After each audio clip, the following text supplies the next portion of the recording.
살폈는데요. 우리 한번 2장의 말씀을 잠시 묵상하고자 합니다. 옛날 히랍 시라큐스의 거리에 이상하게 생긴 동상이 있었다고 합니다. 날개를 달고 있는 사람인데 앞머리는 무성하고 뒷머리는 대머리였습니다. 동상 아래 이런 문구가 쓰여 있었다고 합니다. 누가 그대를 만들었는가? 리시퍼스. 그대의 이름은 무엇인가? 기회. 그대의 앞머리는 왜 그렇게 무성한가? 내가 올 때 사람들이 쉽게 붙잡을 수 있도록. 그대의 뒷머리는 왜 그렇게 대머리인가? 내가 지나가면 사람들이 다시 붙잡기 어렵기 때문에.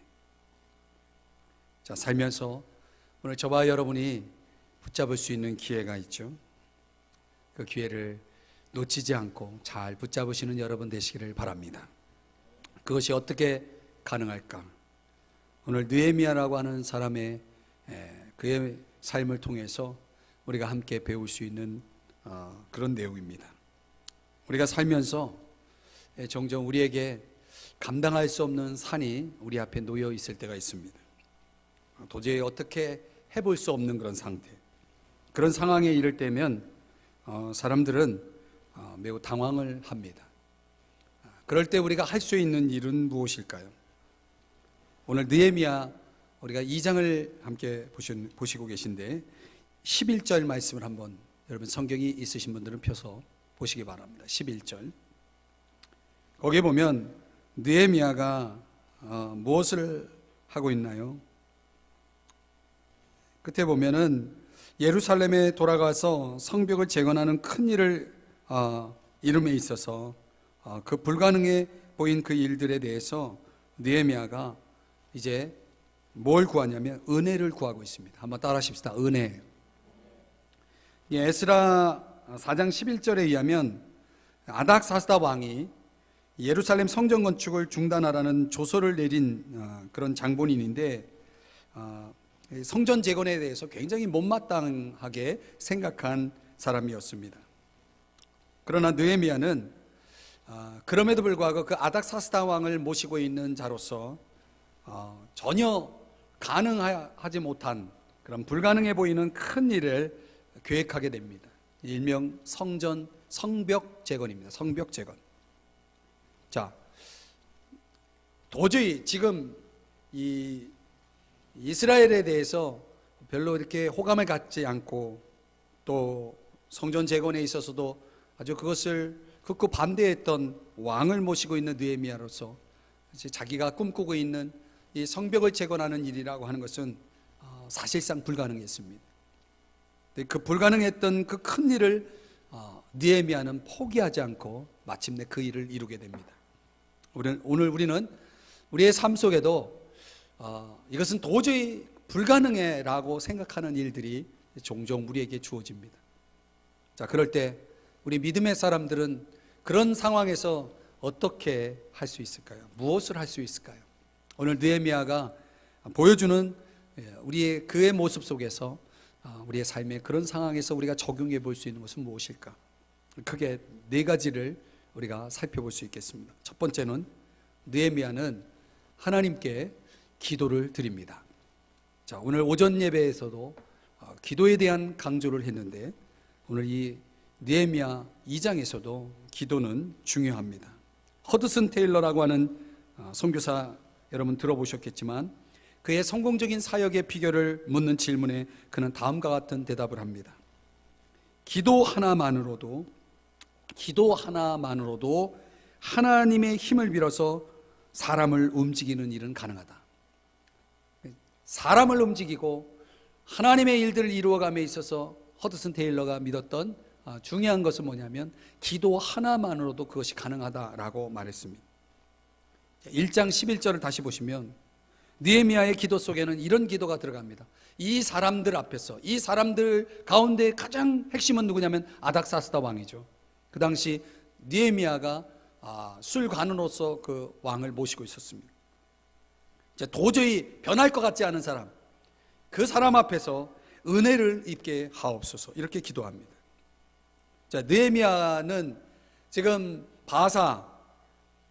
이 바사에 있지 않고 실제적으로 그의 마음은 이미 예루살렘에 가 있었습니다. 어떻게 하면 빨리 이 성벽 재건을, 이 큰 일을 이룰 수 있을까라고 하는 생각에 사로잡혀 있습니다. 이것이 가능하기 위해서는 왕의 마음이 반드시 바뀌어야 했습니다. 즉, 왕의 마음을 어떻게 움직일 수 있을까? 여러분, 사람의 마음을 움직여 보신 적 있습니까? 나도 내 마음을 움직일 수 없는데 누구의 마음을 움직일 수 있단 말입니까? 자, 그런 상황에서 느헤미야는 이렇게 기도한 것이죠. 하나님, 저 왕의 마음을 바꿔주십시오. 그리고 왕과 더불어서 함께 그런 마음을 가지고 있는 사람들의 태도를, 그들의 마음을 바꿔주십시오. 당신의 뜻을 행할 수 있도록 좀 이 상황을 좀 변화시켜 주십시오. 사람의 마음, 그리고 어떤 상황을 움직일 수 있는 분을 하나님으로 찾고 있는 것입니다. 성급하게 무엇을 진행하기보다는 느헤미야는 그의 문제를 하나님 앞에 가지고 와서 기도하는 시간을 갖습니다. 자, 잠언 21장에 보면은 이런 말씀이 나옵니다. 왕의 마음이 하나님의 손에 있으며, 아마도 이 느헤미야는 이 말씀을 알고 있었던 것 같아요. 이 말씀을 갖고 있었던 것 같아요. 왕의 마음을 움직이시는 분, 하나님의 손. 그래서 느헤미야는 하나님께 그런 사람의 마음을 움직이실 수 있는 그 하나님 앞에 기도를 시작하는 것이죠.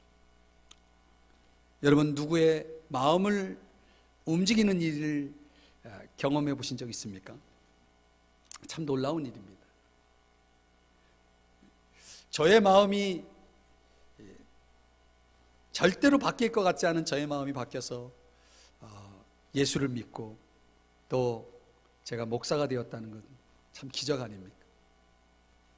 제 친구들이 저를 만나면, 그 젊었을 때 이철이라는 사람을 아는 사람들은 이철이가 목사가 되어 있다는 사실에 다 놀래죠. 쟤는 절대로 예수 믿을 수 없는 아이라는 것을 알고 있었던 친구들이 말이죠. 사람을 움직이는 그것이야말로 진정한 영향력이고 리더십이죠. 아마도 저와 여러분이 살아가는 삶의 현장 속에서 이런 일은 종종 만날 것입니다. 누군가의 마음을 움직여야 하고 싶을 때, 어떤 도저히 불가능하다라고 생각되는 상황을 바꾸고 싶을 때가 있을 것입니다.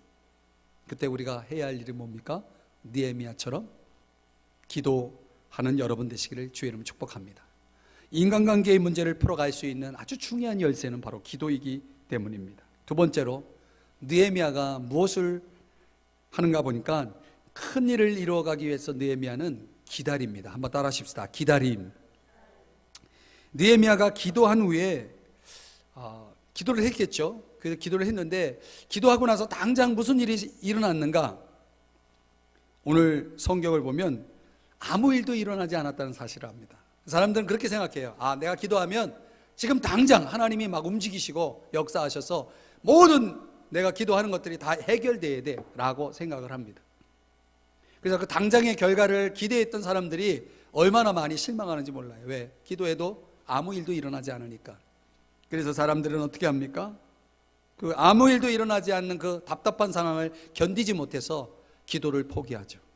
기도는 해도 소용없어 라고 말합니다. 자, 느헤미야의 그 모습을 우리가 한번 성경을 통해서 찾아보겠습니다. 1장 1절을 한번 보시겠습니다. 자, 1장 1절에 거기 기슬월이라고 하는 단어가 나오죠. 우리 그 유대 달력에 의하면 기슬월은 우리 달력에 비춰보면 12월을 가리킵니다. 12월. 자, 유대 달력의 기슬월은 우리의 12월입니다. 자, 느헤미야의 기도는 언제 시작됐냐면 12월에 시작되었습니다. 그리고 2장 1절입니다. 자, 느헤미야가 1장 11절과 같은 그런 기도를 드리기 시작한 지 어느 정도의 시간이 흘렀는지를 보겠습니다. 아닥사스다 왕 제20년 니산월에, 여기 니산월은 우리 달력으로 따지면 4월입니다. 적어도 느헤미야가 저 왕 앞에서 왕의 마음을 바꿔주시고 이 상황을 바꿔서 나에게 이런 큰 일들, 제가 감당하고자 하는 이 큰 일들을 이룰 수 있게 해달라고 기도를 시작한 지가 벌써 어느덧 4개월이 흘렀다는 것입니다. 4개월이 깁니까? 짧습니까? 아무 생각 없어요? 기도하는 사람의 입장에서 보면 이 4개월은 너무나 긴 세월입니다. 여러분, 어떤 기도를 정말 이렇게 정말 간절하게 어느 정도의 시간을 두고 기도해온 제목들, 여러분에게 그런 경험이 있습니까? 저는 그런 기도를 드려본 적이 있습니다. 저의 사역을 놓고 하나님 앞에, 제가 이제 성경을 공부하다 보니까 성경에는 40이라는 숫자가 굉장히 중요하더라고요. 그래서 성경을 연구해 보니까 우리가 이제 이 예배 끝나고 3시부터 출애굽기 공부하는데, 제가 출애굽기를 보니까 모세를 하나님이 40년 동안 애굽 궁전에 있게 하다가 또 40년 미디안 광야에서 있게 하고, 그 다음에 이제 40년 동안 모세를 사용했다라고 하는 그런 내용이 나옵니다. 그래서 제가 제 나이 40이 되었을 때, 40 되기 전에 39살이 되었을 때, 저는 이제 확실하게 믿은 게 뭐냐면, 하나님이 이제 40이 되면, 내 나이 40이 되면 하나님 날 쓰실 거라고 제가 확신했습니다. 그래서 39살이 되면서 제가 기도를 많이 했습니다. 제가 어느 정도 기도했냐면, 여러분들에게 뭐 자랑하는 것 같지만은 정말 기도 굳이 많이 했습니다. 하나님, 이제 1년 후면 저에게 길이 열릴 줄 믿습니다. 그러고서 기도를 많이 했습니다. 근데 이제 딱 40살이 됐는데, 그래서 하나님이 길을 열어주시지 않았더니 길을 안 열어주시는 거예요. 그래서 제가 너무 실망했습니다. 하나님, 나이 40인데 왜 응답 안 하십니까? 근데 저한테 깨달음이 오는 거예요. 야, 아직 너 40 아니야. 아직 만 나이로 40이 안 된 거예요.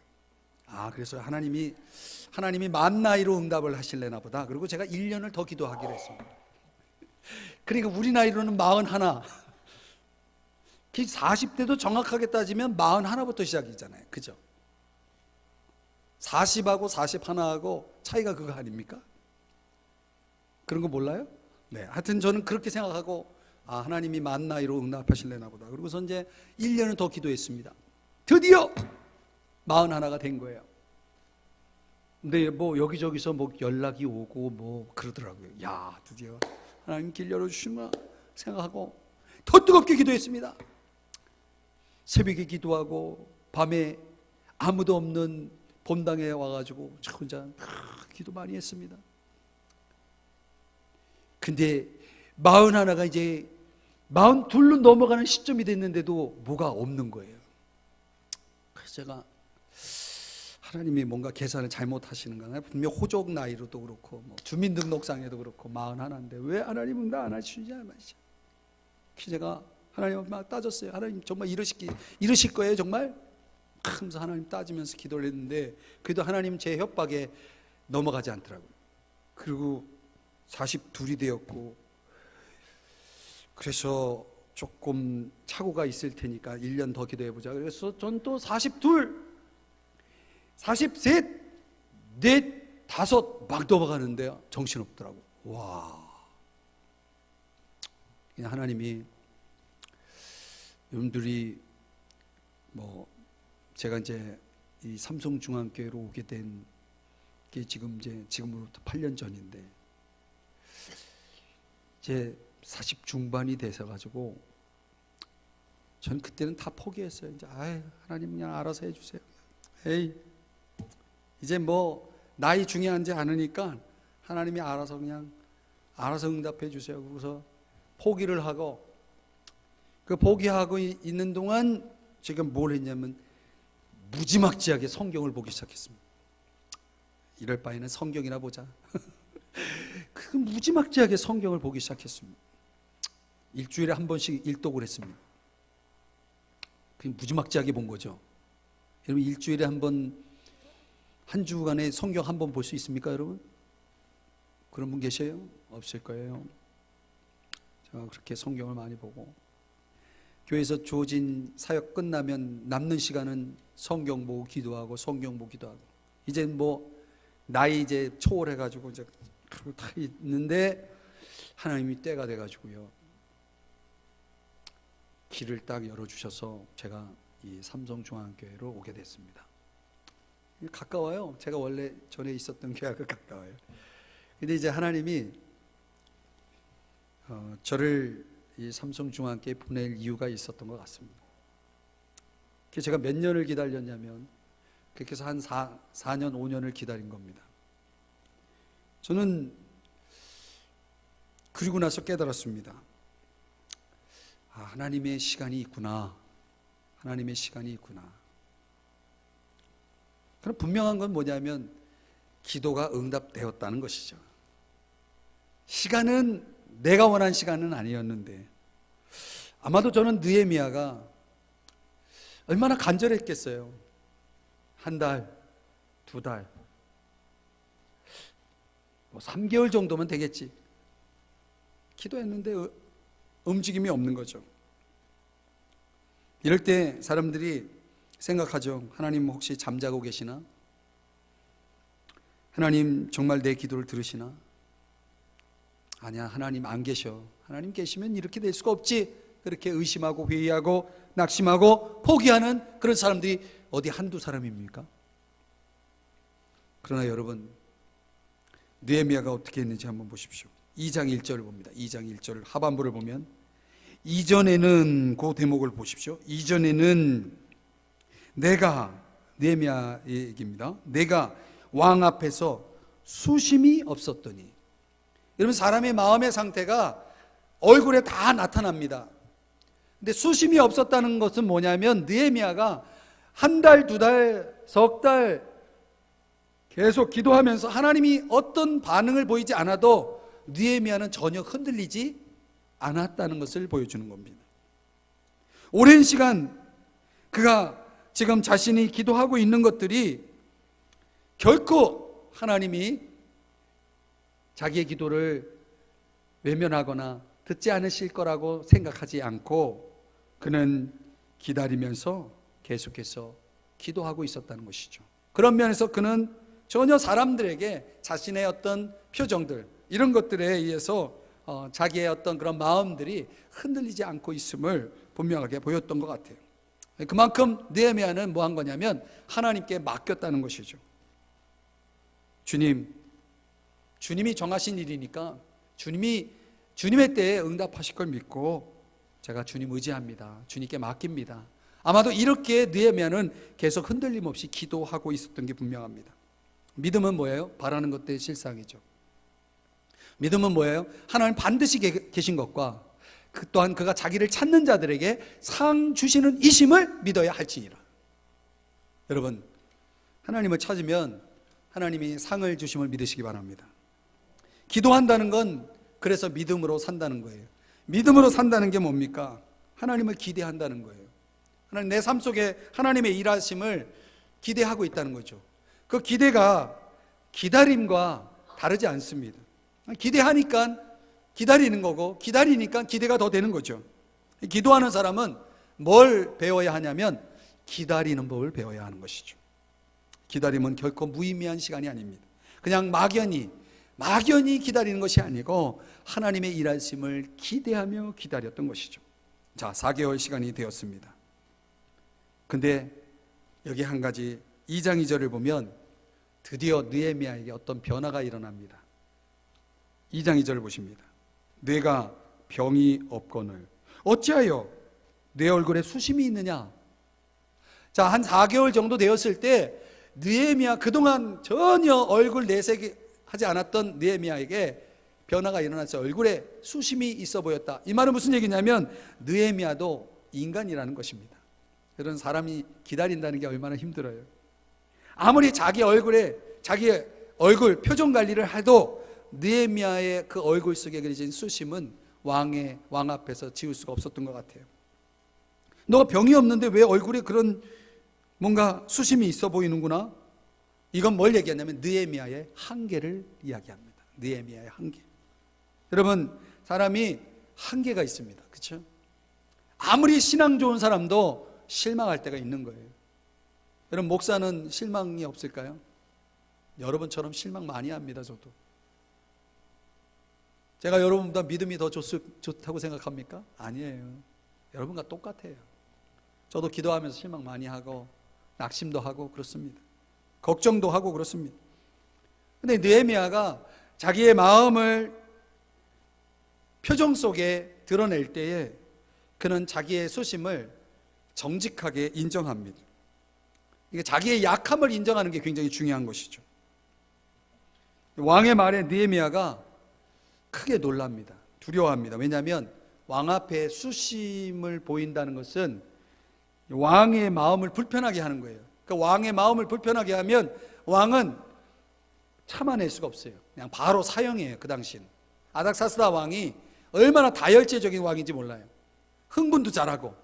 그래서 왕 앞에서 이제 왕을 불편하게 했으니 이제 술관원 이 느헤미야는 거기서 그냥 끝장나는 거예요. 그래서 지금 두려워하고 있는데 놀라운 일이 벌어집니다. 4절을 보십시오. 왕이 넌 당장 사형이다 라고 말할 줄 알았는데 뭐라고 얘기했냐면 내가 뭘 원하니? 내가 뭘 원하니? 그동안 느헤미야가 기도했던 순간이 온 것이죠. 그 응답의 순간이 온 것이죠. 내가 뭘 원하니? 기회가 온 것입니다. 근데 하나님께서 왕의 마음의 문을 열어서 활짝 열어서 이제 왕이 그렇게 묻고 있는 것입니다. 내가 뭘 원하냐? 그때 4절을 보시겠습니다. 4절. 자, 4절. 내가 이 느헤미야가 이제 뭐라고 얘기했냐면 그 느헤미야가 어떤 모습을 보이냐면 내가 곧 하늘의 하나님께 묵도하고. 묵도가 뭐예요? 속으로 기도한다는 거예요. 자, 그렇게 오랜 시간 기도해 왔던 느헤미야의 기도가 응답이 돼서 뭘 원하냐고 물었어요. 이럴 때 느헤미야가 잠깐 기도했다는 얘기예요. 잠깐. 무슨 기도를 했을까요? 이 상황에서 느헤미야가 무슨 기도를 했을까요? 저는 두 가지 기도를 했다고 봅니다. 이렇게 하나님 앞에 물었을 것 같아요. 하나님, 당신의 응답입니까? 저 왕이 저렇게 말하는 것이 이게 당신께서 나에게 주신 응답입니까? 그리고 제가 이 시간 저 왕의 질문에 어떻게 대답해야 되겠습니까? 이 순간적으로 짧게 기도를 한 겁니다. 여러분, 이게 영성이에요. 우리가 어떤 생활 속에서 어떤 판단을 내리고 어떤 선택을 내릴 때, 또 누구와 대화를 나눌 때 내가 그 상황에서 가장 적절하고 가장 올바르게 무엇을 말하고 선택할 수 있기 위해서 우리에게 필요한 게 뭐예요? 이런 살아있는 영성, 하나님의 그 존재, 하나님 살아계시고 내 삶 속에 지금 친히 그 모든 걸 감찰하고 계신 그 하나님이 보고 계시고 듣고 계시고 알고 계신 그 하나님을 찾는 그 행위, 이게 살아있는 영성이고 이게 진정한 믿음인 것이죠. 정말 기도해야 할 때 기도하지 않고 내가 앞서서 무엇을 함으로 인해서 벌어지는 수많은 일들이 있다는 것을 여러분 아셔야 됩니다. 주님, 이게 주님이 주시는 응답입니까? 왕에게 내가 이 상황에서 어떻게 말할까요? 이 결정적인 순간에 가장 지혜로운 대답을 달라고 하나님께 요구하고 있습니다. 시험 칠 때 주님, 어떤 게 정답입니까? 이렇게 묻는 거랑 다르지 않습니다. 여러분, 우리 청년들 시험 보실 때 하나님 앞에 정답을 여쭤본 적 있습니까? 물론 공부 안 하고 주님 답을 보여주세요 이러는 것은 문제가 있겠지만은 어떤 때는요, 하나님의 어떤 중요한 상황에서 하나님의 일하심들을 경험할 때가 많이 있어요. 느헤미야가 지금 왕의 마음을 움직이시고 변화시킨 그 하나님께서 내가 말 한마디 던지는 거에 따라서 내가 살기도 하고 죽기도 하고 내 상황이 앞으로 어떻게 벌어질지 이 절대절명의 순간에 하나님은 무엇이 가장 지혜로운지 아시기에 하나님 앞에 여쭙고 있는 거죠. 느헤미야의 짧은 기도, 그 즉각적인 응답을 받고 느헤미야가 이렇게 대답을 합니다. 5절입니다.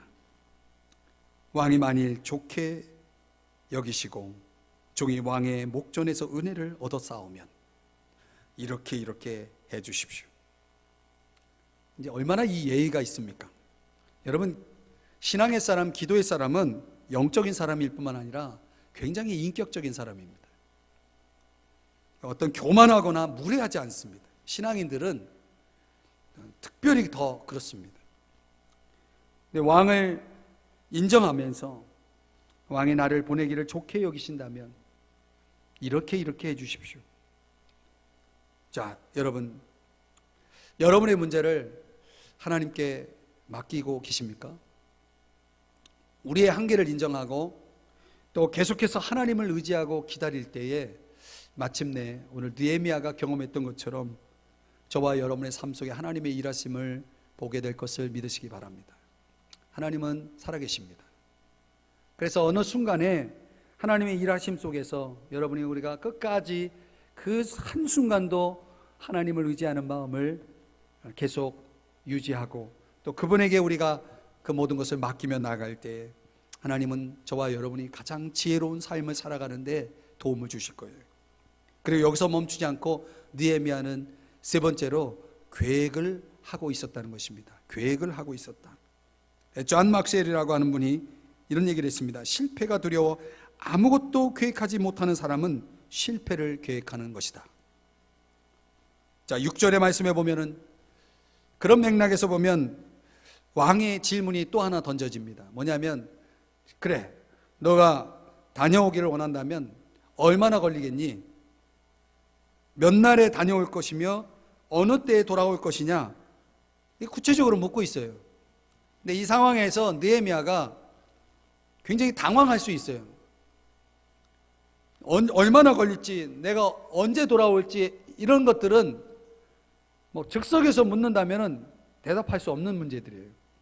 글쎄, 가봐야 되겠습니다. 뭐 이렇게 대답하거나 잘 모르겠습니다. 이렇게 대답해야 되는 상황에서 느헤미야는 아주 구체적으로 기한을 정합니다.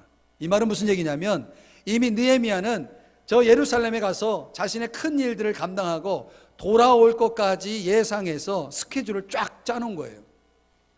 계획을 해놨다는 거죠.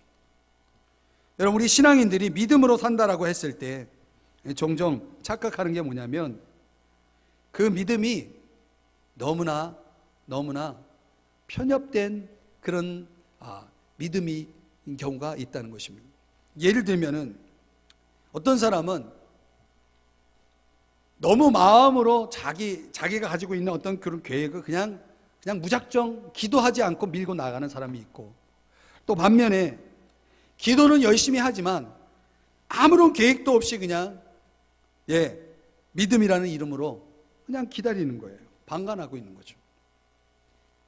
이 두 가지 양극단이 우리 그리스도인들이 많이 범하는 실수예요. 기도하지 않고 무작정 밀어붙이는 것과 기도만 하고 있는 것, 이 두 가지는 성경에서 말하는 믿음의 삶이 아닙니다. 믿음은 얼마나 잘 짜여진, 정말 잘 계획된 하나님과 인간의 그런 협력 속에서 이루어지는 삶이라는 것을 오늘 느헤미야를 통해서 볼 수가 있습니다. 느헤미야는 기도만 한 것이 아닙니다. 느헤미야는 계획도 했습니다. 느헤미야는 계획만 한 것이 아닙니다. 느헤미야는 기도도 했습니다. 그래서 믿음으로 기도하면서 하나님을 의지하며 산다는 것은 하나님께 그냥 맡기고 아무렇게나 산다는 그런 의미가 아니고 철저하게 계획하며 주님께 맡기면서 나가는 것입니다. 그래서 사람이 마음으로 자기의 길을 계획할지라도 그 걸음을 인도하신 자는 여호와시다. 그 걸음을 인도하시는 분을 인정하면서 사람으로서 해야 할 계획도 함께 해나가는 것이죠. 그래서 믿음과 계획은 같이 가는 것입니다. 우리 청년들이 여러분의 장래를, 여러분의 미래를 놓고 여러분들이 열심히 기도할 뿐만 아니라 여러분들이 뭐 해야 됩니까? 계획해야 됩니다. 여러분의 인생 가운데 여러분들이 마음으로 또 여러 가지 치밀하게 여러분의 미래를 준비하셔야 됩니다. 그래서 정작 기회가 주어졌을 때 주저하지 않고 여러분들이 그 일들을 감당할 수 있는 준비가 되어야 되는 거죠. 그래서 제가 아까도 말씀드렸지만 하나님이 이맘때 저를 쓰실 거라고 믿고 있었는데 하나님이 저를 쓰시지 않더라고요. 아직 때가 안 된 거죠. 1년이 가고 2년이 가고 3년이 가고 시간이 가면 갈수록 이제 저의 계획이라고 하는 것이 굉장히 별 의미가 없더라고요. 그러나 제 안에서 어떤 생각이 들었냐면 하나님의 때에 하나님이 나를 쓰시고자 할 때 내가 하나님 앞에 응답하고 하나님 앞에 나를 드려야 되겠다 해서 제가 뭐 하기 시작하냐면 준비하기 시작합니다. 무슨 준비냐면 지금 당장이라도 오늘이라도 하나님이 저에게 길을 열어주시면 내가 하나님 앞에 쓰임받을 준비를 하기 시작합니다. 그래서 그때부터 단임 목회에 대한 그림을 그리기 시작했습니다. 내가 앞으로 하나님이 저에게 목회의 길을 열어주시면 내가 이런 사역을 해야 되겠다 해서 사역을 준비해 왔습니다. 그래서 여러분들이 우리 교회에 지금 이 목회 어떤 이 프로그램이나 여러 가지 진행되는 것들을 놓고 보면은 우리 같은 동역자의 우리 전도사님들이 계시지만 이 목사가 감당하기 참 어려운 그런 방대한 양을 이렇게 소화하고 있거든요. 근데 이게 지금 가능할 수 있는 이유가 있어요. 그럼 저는 이미 부교역자로 사역을 하면서 단임 목회할 것을 미리 예상하고 그걸 차곡차곡 준비를 해왔던 거예요. 그래서 저는 그런 어떤 목회적인 계획에 따라서 지금 우리 교회의 이런 목회들을 지금 이렇게 감당해 가고 있는 거죠. 아마 제가 그런 준비를 하나님이 일찍 단임 목회의 길을 열어주셨으면 가가지고 많은 시행착오를 하고 많이 힘들고 어려운 일들 많이 겪었을 거예요. 저에게 여러 가지 이제 또 제한도 있고 저에게 열린 길들이 있었는데 그런 것들이 하나님의 어떤 방법에 의해서 막히거나 또는 제 마음이 동하지 않거나 이렇게 해가지고 다 지나가더라고요. 근데 그만큼 하나님이 저를 충분히 준비하게 하시는 그 과정을 제가 거쳐서 지금의 이렇게 이 자리까지 올 수가 있었다라고 하는 것이죠. 제가 개인적으로 하나님이 저에게 저의 기도의 응답을 딜레이 시켜준 거에 대해서 지금 굉장히 감사하고 있어요. 하나님 앞에. 그때 내 기도가 빨리 응답되었다면 어땠을까? 그것이 저는 할렐루야 하면서 기뻐했겠지만 과연 그랬을까? 지금 와서 생각하면 아찔해요. 여러분, 우리 청년들이 하나님이 여러분들을 쓰실 때 하나님이 당장 여러분들을 당장 쓰실 수 있지만 하나님은 그냥 한 번 쓰고 끝나는 것이 아니라 우리의 인생의 그 장거리를 힘껏 달려서 쓰임받기 위해서는 충분한 준비가 필요한 거죠. 내공이 필요한 것이죠. 하나님이 때로는 우리의 기도를 더디하시고 더디 응답하시고 그래서 충분히 계획하고 준비하게 하셔서 하나님이 쓰실 때가 많아요. 성경의 인물들을 보면은 다윗도 그랬고 모세도 그렇고 모든 인물들이 다 그렇게 충분한 시간들을 두고 하나님이 쓰실 사람들을 준비하시는 것을 볼 수가 있어요. 지금 현실이 우리 청년들의 현실이 어렵지만 저는 이 어려움이 오히려 전화위복의 기회가 된다라고 믿습니다. 그 어려운 현실 속에서 여러분들이 충분히 준비하면 지금은 나이가 중요한 시대가 안 됐습니다. 시대가 아닙니다. 실력만 있으면 내가 준비만 되면 얼마든지 이제는 쓰임을 받을 수 있는 것이죠. 사랑하는 여러분, 여러분의 삶을 놓고 하나님과 씨름하면서 계획하십시오. 준비하십시오. 나 같은 사람을 어떻게 천만의 말씀이에요. 그건 하나님의 능력을 무시하는 것입니다. 하나님이 우리 모두를 쓰실 것이고 또 이것을 위해서 저와 여러분이 충분히 준비한다면 하나님이 여러분들을 큰 것으로 사용하실 줄 믿습니다. 열심히 준비하시기 바랍니다. 마지막으로 한 가지만 더 나누면 느헤미야가 이런 하나님의 큰 일들을 이루는 데는 항상 좋은 상황이 아니었다는 거예요. 장애물이 있었다는 것입니다. 그 장애물을 극복할 수 있어야 큰 일은 완성이 되어지는 것이죠.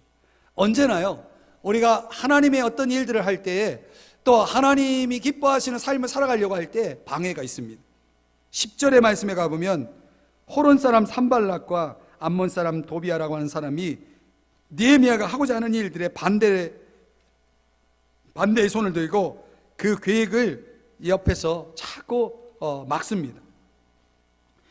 그러거나 말거나 하나님께서 길을 열어주셨으니 이제 느헤미야는 그 계획을 밀고 나가는 모습을 보게 됩니다.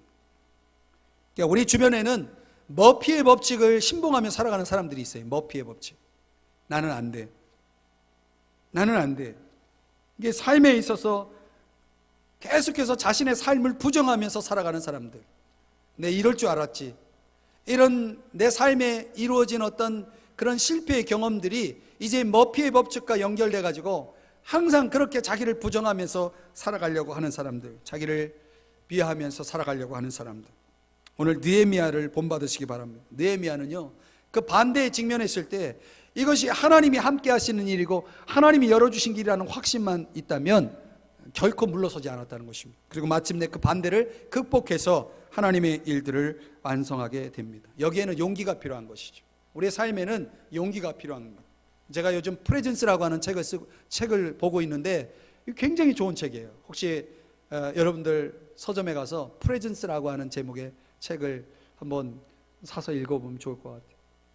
이제 그 책에서 강조하는 프레젠스가 뭐냐면 나에게 있는 최고의 잠재력을 발휘할 수 있는 그런 심리적인 상태를 프레젠스라고 하는데, 이 사람들이 나라는 존재를 그 최고의 나를 발견하고 최고의 나를 발휘하면서 살아가지 못하는 그런 사람들에게는 그 책이 굉장히 도움이 돼요. 그래서 제가 하나님 앞에 오늘 오전에도 설교를 했지만 이 하나님 앞에 나를 좀 들여서 그 역량을 키워서 나의 지경을 넓혀서 하나님이 쓰시기를 원하시기 위해서 내가 충분히 내공을 갖춰야 되겠다. 내 마음을 잘 훈련해서 다져야 되겠다. 이 프레젠스가 필요하다. 그래서 이 프레젠스를 통해서 남이 나를 생각하는 것보다 내가 나를 생각하는 것이 달라져야 되겠다. 다른 사람 앞에서 나의 모습의 이미지를 가지고 걱정할 것이 아니라 내가 나를 보면서 나의 이미지를 만들어 가야 되겠고 하나님이 보시는 나의 이미지를 만들어 가야 되겠다라고 하는 그런 생각을 그 책을 보면서 제가 하고 있습니다. 이 프레젠스, 우리에게 필요한 것이 바로 그것이, 느헤미야가 바로 이 프레젠스를 가지고 살았다는 것을 저는 오늘 이 말씀의 본문을 통해서 깨닫게 됩니다. 말씀을 정리해 봅니다. 오늘 우리 앞에 놓여 있는 것들이 참 불가능하다라고 생각되는 현실일 수 있습니다. 우리에게 내일이 있나요? 미래가 보이시나요? 우리가 하나도 염려할 것이 없는 것은 그 모든 것은 다 하나님에게 달려있기 때문에 그렇습니다. 그렇다면 오늘 내 인생을 누구에게 맡기고 누구를 붙잡고 또 어떻게 살아갈 것이냐, 그분 앞에 나오셔서 기도하셔야 됩니다. 우리 청년들도 기도하셔야 됩니다. 저는 제가 청년 때 멋모르고 제 신앙이 아직 제대로 형성되어 있지 않을 때 제가 참 기도하는 교회에서 신앙생활을 시작했어요. 청년들이 기도하는 교회였어요. 그 기도하는 청년 그룹에 나를 던져서 같이 기도하기 시작했어요. 초신자임에도 불구하고 새벽에도 기도하고 밤에도 모여서 청년들끼리 기도하고 그 충분한 정말 풍성한 그때의 기도가 오늘 지금까지 내가 살아오는 동안 내 삶을 지탱해 주지 않았는가라는 생각을 해봅니다. 좀 더 시간이 있을 때, 좀 더 젊었을 때 하나님 앞에 나를 들여서 느헤미야처럼 기도하고 기다리고 계획해서 준비되어진다면 오늘 하나님이 여러분을 큰 그릇으로 사용하여 주실 것을 믿습니다. 오늘 이 말씀 여러분의 삶에 적용하시고 또 여러분의 삶을 통해서 하나님이 큰 일들이 이루어지기를 다시 한번 주님의 이름으로 축복합니다. 기도하겠습니다.